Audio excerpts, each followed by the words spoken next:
कोई क्वेश्चन पूछना आप लोगों ने? आपको जो असाइनमेंट बताई थी फ्रीक्वेंसी और डिस्क्रिप्टिव की, ये भी समझ आ गई है जी?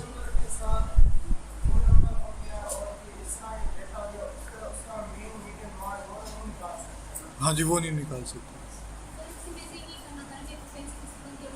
हाँ जी, हमने आपने यानी जो कस्टमर डी बेस वाला जो डाटा था उसमें से कुछ वेरिएबल आइडेंटिफाई करने थे जिन पर आप फ्रीक्वेंसी फाइंड करते हैं या फिर डिस्क्रिप्टिव स्टैटिस्टिक्स यानी मीन मीडियन मोड फाइंड करते हैं। ठीक है, और जी दोनों दोनों फाइंड करने थे ना। कुछ ऐसे वेरिएबल होंगे जिन पे डिस्क्रिप्टिव आप फाइंड कर सकते थे, जैसे एज का वेरिएबल था, ठीक है, या आगे शायद इनकम वगैरह होगा और कुछ और वेरिएबल भी इस तरह के होंगे। बाकी जो नॉमिनल या ऑर्डिनल टाइप वेरिएबल थे उन पे आपने फ्रीक्वेंसी डिस्ट्रीब्यूशन ही फाइंड करनी। क्लियर हो गया पॉइंट? कोई और कन्फ्यूजन है? नहीं, चल। अच्छा, इसमें नेक्स्ट जो हमारे लिए करने वाला काम है वो है एक्सप्लोर का। ठीक है, वैसे तो अगर आप डिस्क्रिप्टिव में देखें तो जो आप बेसिक स्टैटिस्टिक्स पढ़ते हैं उसमें से काफ़ी सारी स्टैटिस्टिक्स यहाँ पे अवेलेबल है। मीन है, सम है, स्टैंडर्ड डिवीजन है, स्टैंडर्ड एरर है, या फिर आपके पास कर्टोसिस क्यूनिस वगैरह है। ठीक है, इसी तरह से फ्रीक्वेंसी में भी कुछ चीज़ें अवेलेबल हैं, क्वार्टाइल्स हैं, परसेंटाइल्स हैं, फ्रीक्वेंसी डिस्ट्रीब्यूशन चार्ट्स वगैरह। ठीक है, इस वक्त हम एक्सप्लोर की बात कर रहे हैं। एक्सप्लोर को जब आप क्लिक करेंगे तो अगेन ये आपसे जो है कुछ वेरिएबल डिमांड करेगा, और अब यहाँ पर कुछ जो बॉक्सेस हैं उनकी तादाद ज़्यादा हो गई है। जैसे डिपेंडेंट लिस्ट, इसमें अगर आप देखें तो आपको मिलेगा dependent list, factor list, label, cases bye. ठीक है, अब सपोज कर लें कि हमें आइडिया नहीं हो रहा कि इन बॉक्सेस से क्या मुराद है, तो हम वन बाय वन जो है ना इन्हें ट्राई करेंगे। उसके साथ साथ अगर आप देखें तो different type of statistics again available हैं। इवन आप आउटलायर भी डिटेक्ट कर सकते हैं, कॉन्फिडेंस इंटरवल भी आपके पास आ जाएगा, एम एस्टिमेटर या परसेंटाइल्स वगैरह भी आ जाएंगे। इसी तरह से कुछ ग्राफ भी आपके पास अवेलेबल हैं, स्टेम एंड लीफ है, हिस्टोग्राम है, नॉर्मेलिटी प्लॉट्स वगैरह हैं। ठीक है, तो फिलहाल हम जो है एक डिपेंडेंट वेरिएबल चूज करते हैं, सपोज एज। ठीक है, डिपेंडेंट वेरिएबल से हमें आइडिया हो रहा है कि पॉसिबली ये कोई क्वांटिटेटिव वेरिएबल होगा, लेकिन ये ज़रूरी नहीं है। फिलहाल हम अभी क्वांटिटेटिव वेरिएबल ही ले रहे हैं, सिंगल वेरिएबल ले रहे हैं। और आप ये देखें कि ओके एक्टिव हो गया। बॉटम में डिस्प्ले क्या करवाने हैं, स्टैटिस्टिक्स या प्लॉट्स या दोनों ही? तो बाय डिफ़ॉल्ट बॉथ की जो ऑप्शन है वो सिलेक्ट है, यानी आपके पास जो फाइनल आउटपुट आएगी अब उसमें स्टैटिस्टिकल कैलकुलेशंस भी होंगी और ग्राफ भी होंगे। हम ओके प्रेस करते हैं।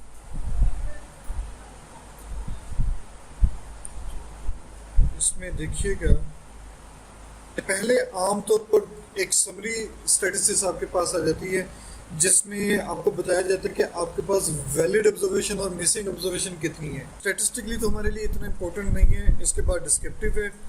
डिस्क्रिप्टिव में देखें, मैं इसे थोड़ा सा मिनिमाइज कर लेता हूँ। देखें डिस्क्रिप्टिव में देखें ये काफ़ी सारी आपके पास स्टैटिस्टिक्स आ रही हैं, जिसमें मीन है 46.94 और 0.25 का स्टैंडर्ड एरर है। कॉन्फिडेंस इंटरवल उसकी लोअर और अपर लिमिट दी हुई है। ट्रिम मीन क्या होता है? ट्रिम्ड मीन ये आपने पढ़ा हुआ है कहीं पे? What is trimmed 5% trimmed mean? Trimming से क्या मुराद होती है? जब आप हेयर कट करवाने जाते हैं तो वो जो आपके हेयर कट करता है बेसिकली वो ट्रिम कर रहा है जी, नोके काटता है, ट्रिम करता है। यानी 5% ट्रिम का मतलब ये है कि डाटा का जो लोअर साइड पर 5% है या अपर साइड पर जो 5% है वो निकाल दिया जाएगा डाटा से। सपोज आपके पास 100 ऑब्जर्वेशन है, ठीक है, तो अब 5% जो है वो लेफ्ट साइड से यानी डाटा को सॉर्ट कर लिया, लोअर साइड से 5% और अपर साइड से फॉर एग्जांपल 5% डिलीट कर आपको मीन कैलकुलेट, यानी जो रिमेनिंग 90% इंफॉर्मेशन है, ऑब्जर्वेशन है 90 ऑब्जर्वेशन, उनका मीन दे दिया जाएगा। ठीक है, median, variance, standard error, minimum, maximum, range, inter quartile range, यानी Q3 minus Q1, quartile 3 minus quartile one skewness kurtosis वगैरह, ये उसने आपको कैलकुलेट कर कर दे दी डिस्क्रिप्टिव स्टैटिस्टिक्स में। ठीक है, इसके बाद ये एक ग्राफ आपको फर्दर नज़र आ रहा होगा, ये वाला ग्राफ। कोई इस ग्राफ का नाम बता सकते हैं? वैसे कुछ हद तक इसका नाम लिखा भी हुआ है, stem and leaf display, stem and leaf graph. ठीक है, तो ये उनकी फ्रीक्वेंसी है, ये स्टेम है और ये उनकी वैल्यूज़ है, यानी 1.8 या 18, बेसिकली 18 बनेगा। ठीक है, और ये 20, 21, 24 तक की ऑब्जर्वेशंस आ रही हैं। यहाँ पे उसने कुछ लिखा भी हुआ है,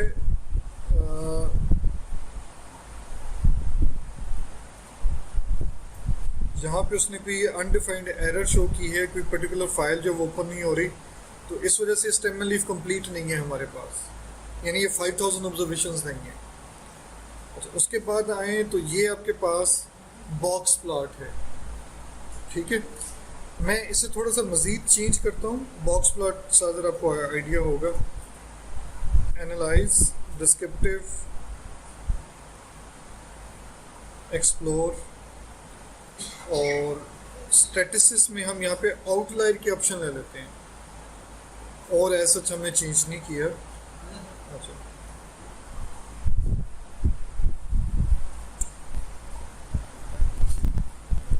बाय चांस जो है यहाँ पर कोई आउटलायर नहीं है। ठीक है, अदरवाइज वो यहाँ, ठीक है, अदरवाइज वो यहाँ पर आउटलायर आपको शो होते, और डाटा की स्क्यूनेस से भी आपको कुछ आइडिया हो जाएगा। स्क्यूनेस और कर्टोसिस जो है वो विद इन लिमिट्स एग्जिस्ट कर रहे हैं, तो डाटा स्क्यूड नहीं है, कर्टोसिस नहीं है, तो इस वजह से आपके पास एक तरह से आउटलायर भी नहीं है। कुछ और ट्राई करते हैं, कोई और वेरिएबल भी लेते हैं, और साथ जो है दूसरे जी स्टेम एंड लीफ किस लिए यूज होते हैं? आपने पढ़ा नहीं इसे अपने फर्स्ट या सेकंड थर्ड सेमेस्टर में? स्टेम एंड लीफ किस लिए यूज होते हैं, कोई बता सकते हैं? पढ़ा नहीं वो आप लोगों ने? पढ़ा हुआ है? हाँ,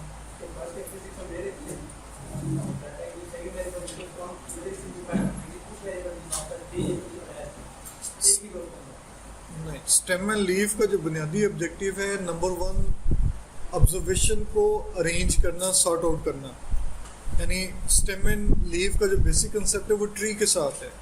ट्री में आपके पास मेन स्टेम सबसे बड़ा होगा, उसके बाद उसकी शाखें होंगी, शाखों पर मज़ीद शाखें होंगी, और आखिर में लीफ होंगे। ठीक है, तो ये उसी तरह से उसे अरेंज किया जाता है। ये ग्राफिकल डिस्प्ले भी एक तरह से आ सकता है, यानी आप इसे बार ग्राफ के तौर पे भी ले सकते हैं, डाटा को सॉर्ट आउट भी कर देता है। उसके साथ साथ स्टेम जो है वो एक तरह की आपकी फ्रीक्वेंसी को भी शो कर सकता है। अभी मैं आउटपुट आती है तो आपको बता देता हूँ। ठीक है, हम कोई और वेरिएबल भी साथ लेते हैं, और हाउस होल्ड इनकम का वेरिएबल मैं ले लेता हूँ साथ एक, और उसके साथ साथ यहाँ पे हम एक जेंडर का वेरिएबल भी ले लेते हैं। जेंडर के वेरिएबल को मैंने डिपेंडेंट लिस्ट में नहीं डाला, मैंने उसे फैक्टर लिस्ट में डाला, कैटेगोरिकल वेरिएबल के तौर पे लिया उसे। ठीक है, मैं भी बताता हूँ ना, आउटपुट आएगी आपको फ़ौरन समझ आ जाएगा। ओके किया,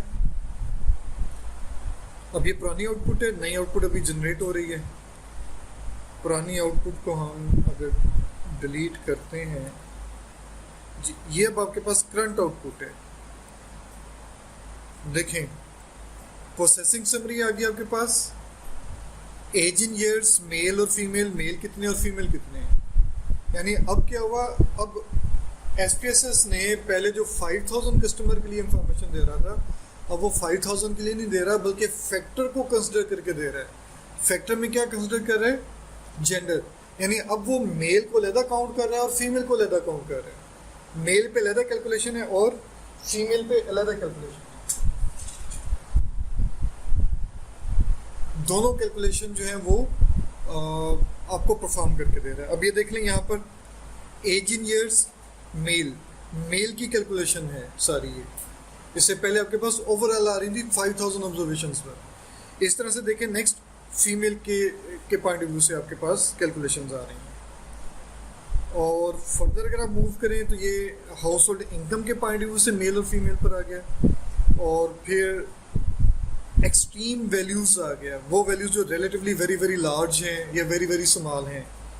हाईएस्ट के लिहाज से भी आपको बता दिया टॉप 5 हाईएस्ट वैल्यूज़ कौन सी हैं, और टॉप लोएस्ट जो वैल्यूज़ हैं 5 वो भी आपको डिस्प्ले कर दी। एज इन ईयर्स के लिहाज से, और ये उनके केस नंबर भी बताए हैं कि ऑब्जर्वेशन नंबर 97, रो नंबर 97, ये 826, ये 4476 रो नंबर पर ये ऑब्जर्वेशन जो है वो हाईएस्ट ऑब्जर्वेशन है, और ये रिपीट हो रही है। इसके साथ बी लिखा हुआ है, बी की डेफिनेशन कहीं पे दी होगी, अभी आपको आइडिया हो जाएगा। इसी तरह से ये हाउस होल्ड इनकम के बारे में ए और बी की डेफिनेशन यहाँ पे उसने बताया हुआ है, इसे रीड करेंगे तो आपको ये समझ आ जाएगा। Only a partial list of cases with the value 18 are shown in the table of lower extreme, यानी 18 वाली लोअर एक्सट्रीम में बहुत सारी वैल्यूज हैं, आपको सिर्फ एक पार्शियल लिस्ट दिखाई गई है, चंद केसेस दिखाए गए हैं, कंप्लीट केस आपको नहीं बताए गए। तो ये बात हमारे लिए इम्पोर्टेंट हो जाती हैं। ये एज इन ईयर्स का स्टेमन लीफ है, और ये देखें ये सेकंड स्टेमन लीफ है। फिर आपके पास जो है देखें मेल और फीमेल की हिस्टोग्राम अब अलग ड्रा हो रही है, पहले वो ओवरऑल ड्रा हो रही थी। इसी तरह से अगर आप यहाँ पर आएँ तो ये देखें कि यहाँ पर आपको नंबर और स्टार्स नज़र आ रहे हैं। बॉक्स प्लॉट में आमतौर पर स्टार या सर्कल पुट करने का मतलब ये होता है कि आपके पास डाटा में आउटलायर एग्जिस्ट करते हैं। ठीक है, अब एक लम्हे के लिए से एक और तरह से देखें, मैं यहाँ से एज का वेरिएबल निकाल देता हूँ, हाउस होल्ड इनकम है, और जेंडर भी निकाल देता हूँ, ओके करता हूँ। अब ये देखें कि इसमें इतने सारे केसेस हैं कि जो आउटलाइन है वो बहुत सारे केसेस हैं, जिसकी वजह से बॉक्स प्लॉट की ना सिर्फ शेप जो वो चेंज होगी, बल्कि ओवरऑल इसकी एक तरह से इंटरप्रिटेशन भी चेंज होगी। इसका मतलब ये है कि अगर हमने इस इनकम वेरिएबल से कोई यूजफुल इंफॉर्मेशन लेनी है तो हमें आउटलायर का कुछ करना होगा। और आसानी के लिए हमने एक और काम किया था कि हम ये देख लें कि जेंडर वाइज उसका क्या रोल है। फॉर एग्जाम्पल मैं जेंडर नहीं लेता, मैं एज वाइज ले लेता हूँ, ठीक है, और उसे ओके करते हैं। अब एज के जितने भी ग्रुप होंगे उतने ही आपके पास बॉक्स प्लॉट, स्टेमन लीफ या स्टैटिस्टिक्स कैलकुलेट हो जाएंगी। देखें इस वक्त हमारे पास 5 ग्रुप थे, और 5 ग्रुप की कैलकुलेशन आ गई, बॉक्सेस आ गए। यहाँ से आपको कुछ तक आइडिया हो सकता है कुछ हद तक कि किस किस्म के एज ग्रुप में ज़्यादा आउटलायर एग्जिस्ट करते हैं। ठीक है, इसके साथ साथ ये आप खुद ट्राई कर लीजिएगा। स्टैटिस्टिक्स लेंगे तो फिर डेफिनेटली ग्राफ नहीं आएंगे, प्लॉट लेंगे तो फिर स्टैटिस्टिक्स नहीं आएंगी। और इसके साथ साथ मैं एक और काम करता हूँ कि जेंडर का जो वेरिएबल है वो लेबल केसेस बाय में ले लेता हूँ, ठीक है, और ओके करता हूँ। लेबल केस नहीं आ रहा,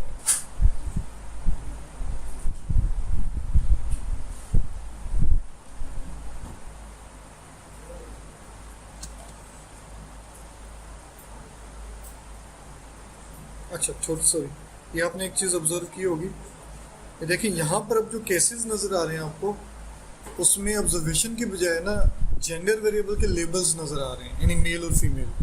यानी ये वाली जो पर्टिकुलर ऑब्जर्वेशन है, ये ऑब्जर्वेशन मेल, किसी पर्टिकुलर मेल की ऑब्जर्वेशन है। इसी तरह से यहाँ पे कोई अगर आउटलायर एग्जिस्ट करता है वो किसी पर्टिकुलर फीमेल की ऑब्जर्वेशन है।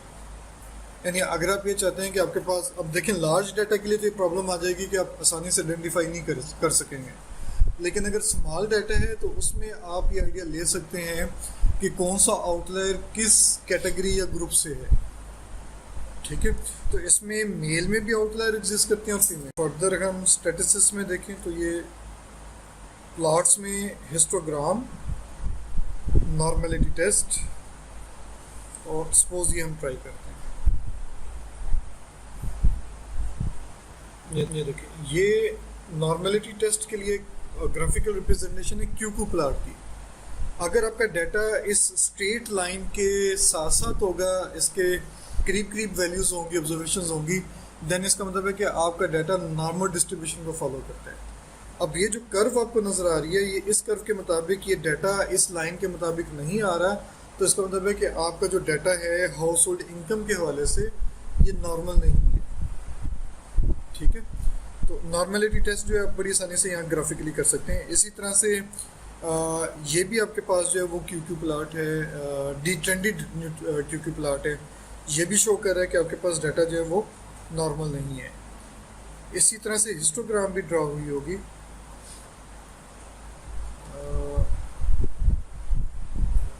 जी ये हिस्टोग्राम ड्रॉ हुई है, देखें आपका डाटा जो है वो स्क्यूड है, और किस किस्म का स्क्यूड है,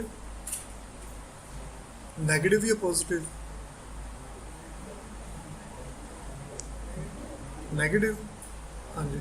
पॉजिटिव, नेगेटिव, नेगेटिव क्यों है जी? लेफ्ट साइड से नहीं, स्क्यूड तो राइट साइड से है ना, तो क्या नहीं है, स्क्यूड नहीं है। ऑब्जर्वेशन जो है वो ये 100,000 से ज़्यादा तक आ रही है, यहाँ तक भी ऑब्जर्वेशन मौजूद हैं। देखें ना, ये अगर इसे देखें कम से कम यहाँ तक तो मुझे ब्लू पॉइंट्स नज़र आ रहे हैं यहाँ तक। और अगर आप ऑब्जर्वेशन के पॉइंट व्यू से देखें तो आपके पास मिनिमम ऑब्जर्वेशन कितनी आ रही है और मैक्सिमम कितनी आ रही है।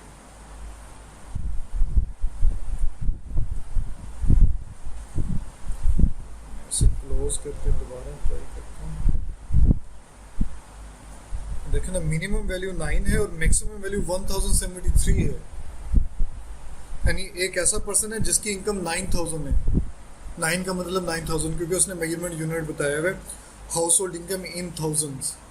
तो $9,000 और ये यानी इसके साथ 3 zeros और लगा ले, 1 लाख से ज़्यादा उसकी इनकम बनती है। तो इसका मतलब ये हुआ कि उसके पास ये जो ग्राफ आ रहा है ये 1000 प्लस तक जाएगा, यहाँ तक उसकी वैल्यूज़ आ रही हैं। तो ये स्क्यूड तो बन गया, नॉर्मल तो है नहीं। ठीक है, अच्छा ये थी जर्नल से डिस्क्रिप्टिव। एक्सप्लोर का बुनियादी मकसद क्या था? एक्सप्लोर का मतलब था कि फर्दर हिडन इंफॉर्मेशन को फाइंड करने के लिए, हिडन क्या करना चाहिए, डाटा में हिडन इंफॉर्मेशन को एक्सट्रैक्ट करने के लिए हमने एक्सप्लोर की ऑप्शन यूज़ की। एक्सप्लोर आपको बेसिक डिस्क्रिप्टिव भी बता रही थी, मीन वगैरह, standard division, lower values, maximum values, quartiles वगैरह। उसके साथ साथ नॉर्मेलिटी की टेस्टिंग भी आपको दे रही थी, प्लस आपके पास कुछ ग्राफिकल रिप्रेजेंटेशंस भी आ रही थी। ठीक है, तो इसका मतलब ये हुआ कि जैसे मैंने लास्ट टाइम आपको सजेस्ट किया था कि जब भी आप कोई डाटा एनालाइज करें, अपना या किसी का, 2 काम आपने ज़रूर करने हैं। डिस्क्रिप्टिव स्टेटस ज़रूर फाइंड करनी है, आपको चाहिए या नहीं चाहिए, और फ्रीक्वेंसी डिस्ट्रीब्यूशन ज़रूर फाइंड करनी है, ताकि आपको डाटा के बारे में कुछ आइडिया हो जाए। अब तीसरी ऑप्शन एक और आ गई है कि आप कम से कम 1 टाइम हर वेरिएबल को एक्सप्लोर करके भी देख लें। उससे आपको आइडिया हो जाएगा कि डाटा में आउटलायर्स हैं या नहीं हैं, इसी तरह से उसकी शेप किस तरह की बन रही है, और फर्दर जो डिस्क्रिप्टिव स्टैटिस्टिक्स हैं वो किस तरह से आ रहे हैं। अब हम ज़रा ट्राई करते हैं कोई qualitative variable. For example age category है हमारे पास, हम इसे ट्राई कर लेते हैं, या फिर जेंडर ट्राई कर लेते हैं और ओके करते हैं।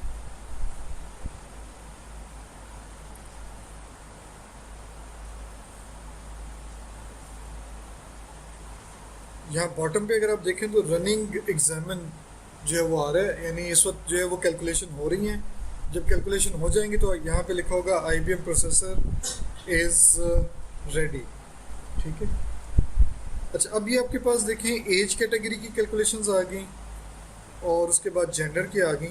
तो मुझे ज़रा बताएं कि क्या ये आपको कैलकुलेशन ठीक लग रही है? ठीक लगना मीन कि स्टैटिस्टिकली क्या ये ऐसा होना ठीक है कि हमने ये ठीक किया? स्टैटिस्टिक्स के पॉइंट व्यू से कैलकुलेशन तो वैसे ज़्यादा ठीक होंगी फॉर्मूला के पॉइंट व्यू से, लेकिन हम स्टैटिस्टिक्स के पॉइंट व्यू से देखना चाह रहे हैं कि क्या स्टैटिस्टिक्स के पॉइंट व्यू से ये कैलकुलेशन वैलिड कैलकुलेशन है, क्या हमें इस तरह की वेरिएबल पे ये कैलकुलेशन करनी चाहिए। कॉमन सेंस कहती है, स्टैटिस्टिक्स के पॉइंट व्यू से भी देख लें। जेंडर में आपके पास मेल और फीमेल 0-1 की फॉर्म में होगा। आंसर क्या आ रहा है? 0.51। तो 0.51 जो है मेन के लिहाज से तो ठीक है, लेकिन क्या ये किसी जेंडर को रिप्रेजेंट करता है? ठीक है, इसका मतलब है कि वो 0 1 हो या 1 2 का कोड हो, आप इसका मीन फाइंड नहीं कर सकते। अगर मीन फाइंड नहीं कर सकते तो फिर डेफिनेटली आप जो है उसका वेरिएंस भी नहीं ले सकते, स्टैंडर्ड डिवीजन भी नहीं ले सकते। हमें इस तरह की वेरिएबल को एक्सप्लोर नहीं करना चाहिए। अगर हमने एक्सप्लोर करना है तो क्वांटिटेटिव वेरिएबल को एक्सप्लोर करना है। ठीक है, अब ये देखें कि ये इसकी हिस्टोग्राम नहीं होनी चाहिए थी, बार ग्राफ होना चाहिए था।